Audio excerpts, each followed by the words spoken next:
अस्सलामु अलैकुम वरहमतुल्लाहि वबरकातुह। सुबह के पैगाम की आज की किस्त में मैं सैयद सादिक कासमी इस वक्त आपके रूबरू हूँ। यूक्रेन के एक गरीब घराने के अंदर एक बच्चा पैदा होता है। उस बच्चे के पास न रहने के लिए ढंग का घर है, न सोने के लिए ढंग का बिस्तर है, न उसके घर में गैस है, न उसके घर में ज़िंदगी की बुनियादी ज़रूरियात हैं। हत्ता कि ये पूरा का पूरा घराना भेड़ें चराता है और सर्दियों में गर्मी लेने के लिए ये घराना भेड़ों के दरमियान सोता है। थोड़े दिनों के बाद ये यहूदी घराना वहाँ से दूसरी जगह जाने का इरादा करता है। इनके यहाँ एक छोटा सा बच्चा है। उसका बाप ये कह देता है कि मैं अपना इलाका यूक्रेन छोड़कर नहीं जाऊँगा।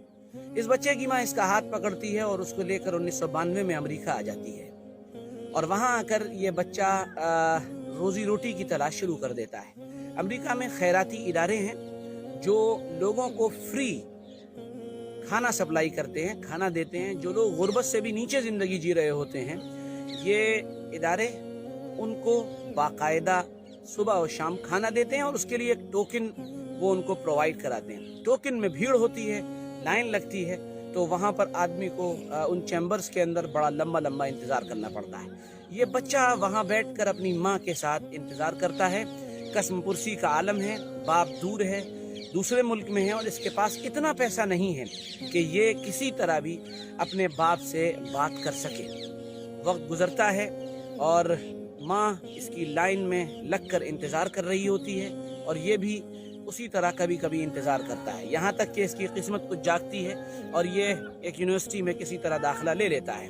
दाखिला लेने के बाद इसकी पढ़ाई शुरू होती है और इसको प्रोग्रामिंग का एक भूत सवार होता है और ये प्रोग्रामिंग में लग जाता है। वक्त गुजरते गुजरते इसकी मेहनत अपने उरूज पर पहुँचती है, चरम सीमाओं को छू लेती है।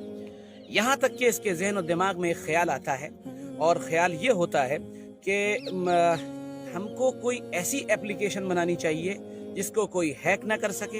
हमको कोई ऐसी एप्लीकेशन बनानी चाहिए जिससे हम लोग बाहम एक दूसरे से बात कर सकें, अपने वीडियोस भेज सकें, चैटिंग कर सकें और अपने फ़ोटोज़ वगैरह ट्रांसफ़र कर सकें। चुनांचे ये पूरी मेहनत के बाद, पूरी ताकत के बाद अपने काम में कामयाब होते हैं।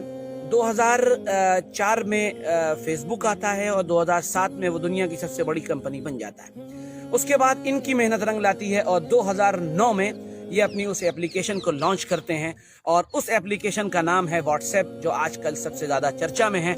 और उस बच्चे का जो भेड़ों के दरमियान सर्दी से बचने के लिए सोया करता था, जिसके पास खाने पीने के असबाब भी नहीं थे और जिसकी माँ लाइन लगाती थी, बाकायदा लाइन लगाकर खाना लिया करती थी, वो बच्चा आज एक दुनिया की बड़ी एप्लीकेशनों में से एक का गोया के फाउंडर बनता है, मुजिद बनता है, उसको इन्वेंट करने वाला बनता है और इस बच्चे का नाम है जेनकॉम।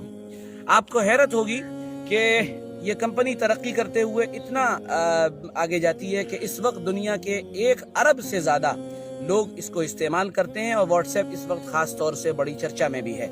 इस पर हम थोड़ी सी देर में आगे बात करेंगे, आखिर तक वीडियो को ज़रूर सुनिएगा।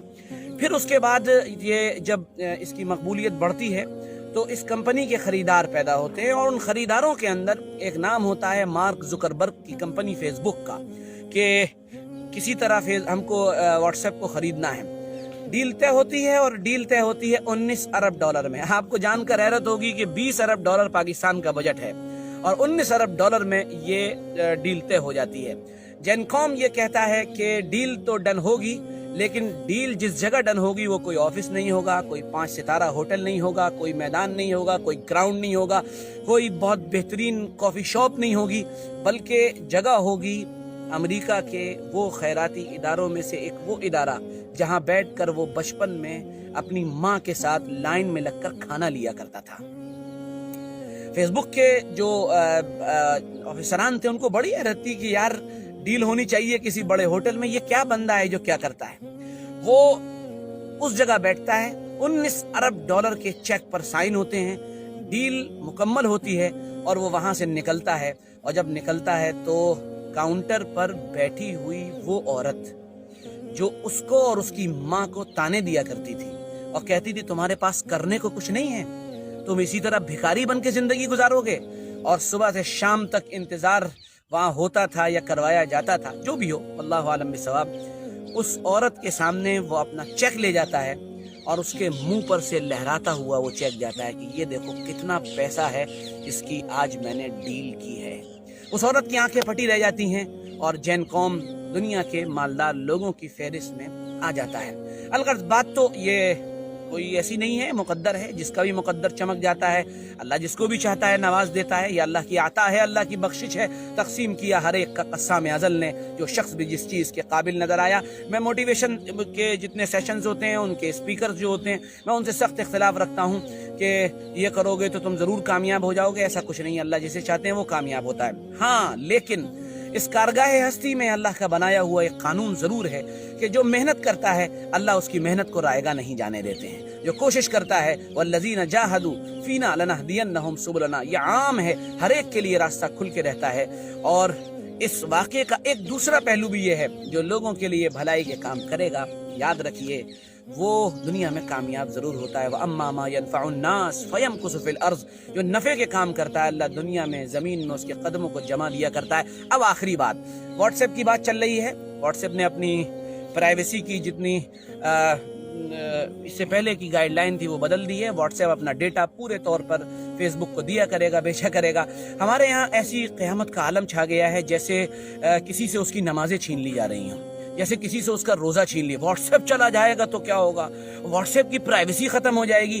ایسا محسوس ہوتا ہے جیسے بھولے بھولے بچے بیٹھے ہوئے ہوں اور وہ یہ کہہ رہے ہوں کہ واٹس ایپ اس سے پہلے بہت سیکیور تھا, فیس بک اس سے پہلے بہت سیکیور تھا, بہت ہی زیادہ اس کے اندر پرائیویسی کی رعایت کی جاتی تھی. ارے میرے بھولے بھالے لوگوں, بھائیوں, دوستوں, یہ دیتے ہیں یہ بازیگر دھوکہ کھلا. ان کے یہاں پرائیویسی نام کی ہوتی ہے, یہ آپ کو بیچ ڈالتے ہیں, یہ آپ کو ننگا کر دیتے ہیں, یہ آپ کی چیزوں کو سر عام بیچنے میں بہت انٹرسٹ رکھتے ہیں. اور وجہ کیا ہے؟ وجہ یہ ہے کہ یہ اس کے ذریعے سے باقاعدہ اپنی تجارت کو ترقی دیں گے. اور یہ فیس بک کو جو ڈیٹا دیا جاتا ہے یہ دیا جائے گا اس کے ذریعے سے. یہ اے آئی جو زبردست ایک ٹیکنالوجی آئی ہے, آرٹیفیشل انٹیلیجنس, اس کے ذریعے سے آپ کے دماغ کو پڑھیں گے, دینی ذہنوں کو پڑھیں گے. اور جو اچھی سوچ رکھنے والے ہیں, پازیٹیو لوگ ہیں, ان کی سوچ کو پڑھ کر پھر ان کو اس کے اعتبار سے ڈیل کریں گے. آپ کو کس چیز میں دلچسپی ہے اس اعتبار سے آپ کے پاس پرچیزنگ, خرید و فروخت کے ایڈ آیا کریں گے. تو ان کا خلاصہ ساری زندگی کا یہی ہے, دو باتیں, پیسہ اور اس کے ساتھ دنیا پر حکومت, جس کے لیے یہ کر رہے ہیں. آخری بات کہہ کے بات پوری کر رہا ہوں. یہ دور ڈیجیٹل دور ہے اور اس دور میں جس کے پاس جتنا ڈیٹا ہوگا وہی سب سے بڑا بادشاہ ہوگا. آپ کو آخری بات بتا کر پھر کہہ رہا ہوں, آخری بات یہ ختم کر رہا ہوں آپ بات, کہ ایک قبلہ اپلیکیشن کے نام سے ایک اپلیکیشن ہے جس کے بارے میں انکشاف ہوا تھا کہ اس کو امریکہ نے بنایا ہے اور ہمارے مسلمان بھائیوں نے اللہ کے فضل و کرم سے تقریباً 80 کروڑ اس کے ڈاؤن لوڈ غالباً ہیں. اور وہ اپلیکیشن پورے طور پر آپ کے ڈیٹا اور آپ کے موبائل کے اندر جو کچھ ہے اس کو اپنے اندر سمو لینے کے لیے کہاں تک بچیں گے.